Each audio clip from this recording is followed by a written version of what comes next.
par de conceptos que son básicamente el de idem y alter, ¿sí? El idem va a ser un otro igual a mí, ¿sí? Esta es la base en la visión occidental de la identidad, ¿sí? El alter va a ser un otro completamente distinto de mí. La pregunta es, ¿cómo puede un alter, cómo puede alguien que es completamente distinto a mí devenir en alguien como yo?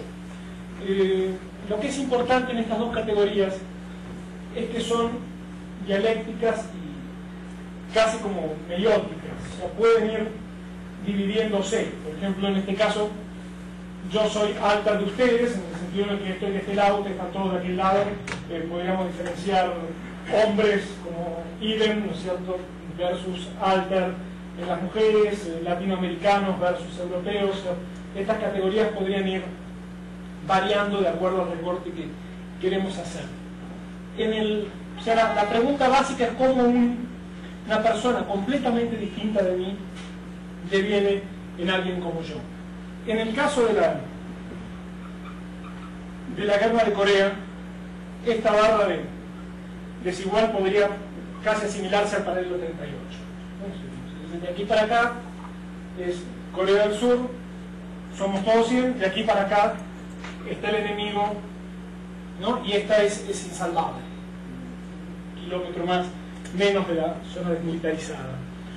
El fragmento de la película lo que intenta mostrar es que estas categorías son muy rígidas mientras uno más lejos está de la zona de conflicto, donde los valores se ponen en riesgo. Si uno intenta ver la diferencia de identidad y alteridad a la distancia, ya sea una distancia histórica, una distancia cultural, una distancia política o una distancia geográfica, es mucho más fácil decir este es el enemigo, o podemos invertirlo, este es el enemigo. Cuando la cuestión transcurre en la vecindad del límite, cada vez más próximo, esta identidad genera una especie de confusión. Y lo que básicamente habría que ver es cómo se salta de una a la otra. Permiso.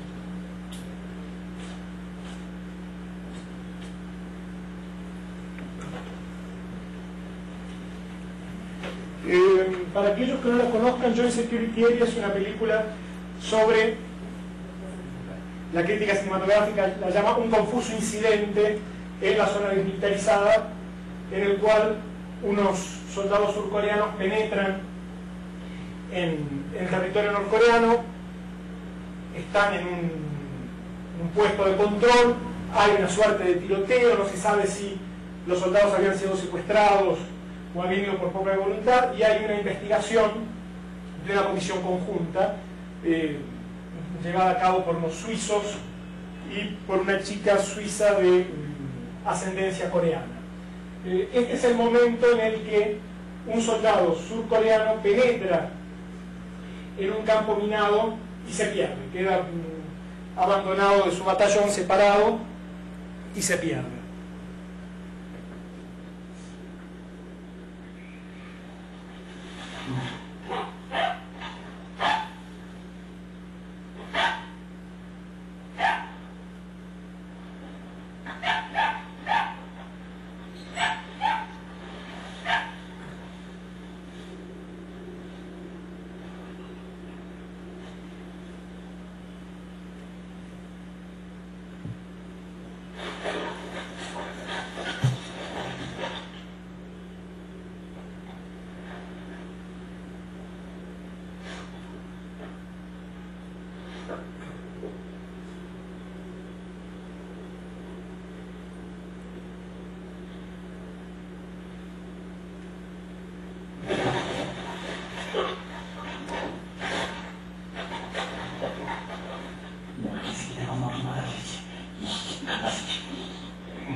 한 번만 더 가까이 오면 나 진짜로 못 뛰어버린다.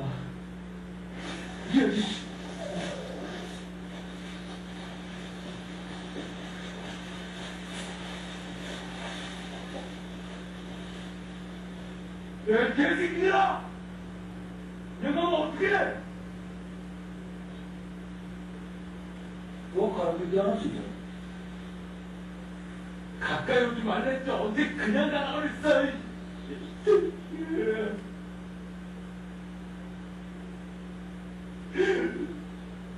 살려주세요.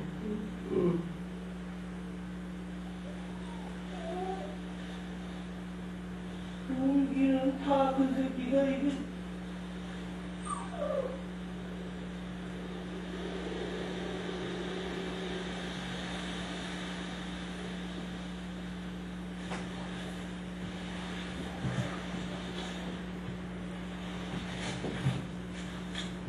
이게 이게 나가 보자. 이거 한번 가자고. 예? 잠깐만. 상대야.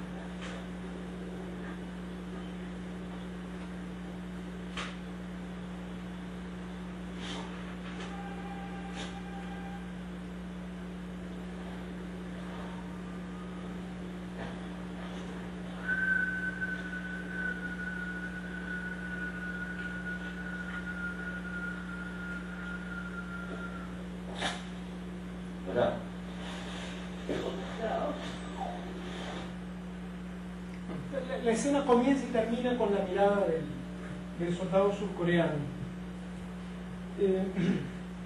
Hay un par de elementos que son muy típicos y muy constitutivos del cine coreano, que es cierta hibridación de géneros, ¿cierto? De pronto aparece la escena casi risueña del perro, o el diálogo donde se confunde el interlocutor, no sabe si le está hablando al soldado surcoreano o no. Y cuando esta película se hizo, el Korean Film Council en su anuario la describió como una de las películas del año del renacimiento del cine coreano, que era quizás el Korean Film Council ahí, no es que se haya equivocado, pero pensó en un renacimiento meramente económico, o sea, pensó en un renacimiento del cine que podía cuantificarse en cantidad de producciones, en inversión hecha en la producción, en cantidad de espectadores que ven una película, y de alguna forma menospreció la posibilidad de ver el Renacimiento en función del levantamiento de la censura de ciertos temas del cine coreano. Darcy Parquet ha hecho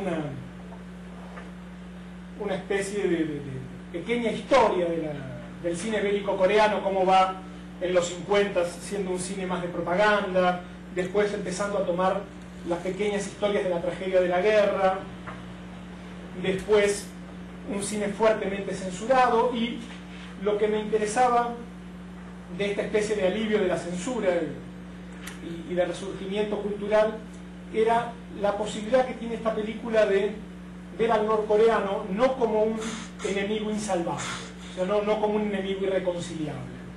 Hay otro fragmento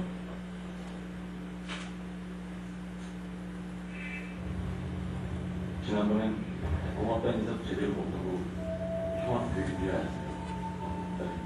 형이라고 불러도 되죠? 저 형 하나의 부모님.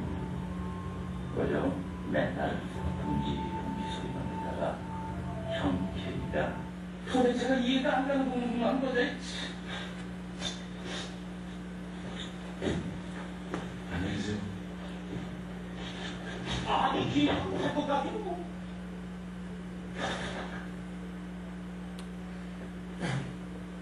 Lo interesante del fragmento en función del que vamos a ver ahora, es casi el discurso pomposo, el discurso políticamente estructurado, correcto, que va a hacer el soldado norcoreano respecto de la reunificación, y después cómo ese discurso se repite entre dos soldados surcoreanos.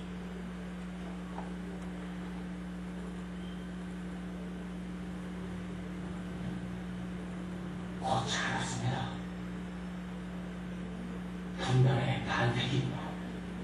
그 오욕과 고통의 세월을 뛰어넘어 통일의 문고로 들어오신 이수혁 상병 동지를 열렬히 환영합니다.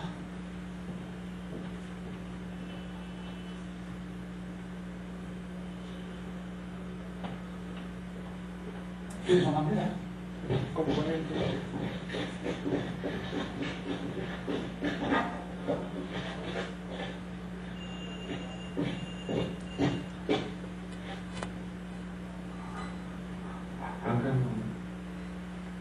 Este es el momento en el que el soldado surcoreano invita a otro soldado a atravesar la línea divisoria, ¿no? Y pasar a ver a sus compañeros del norte, y aparece este diálogo. Tanto en el diálogo anterior como en este terminan con un cierto sesgo humorístico que, ya les digo, es más una característica del cine que una característica narrativa de la guerra.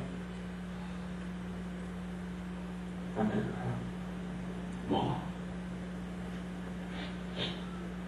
야, 너 지금 분단의 반석을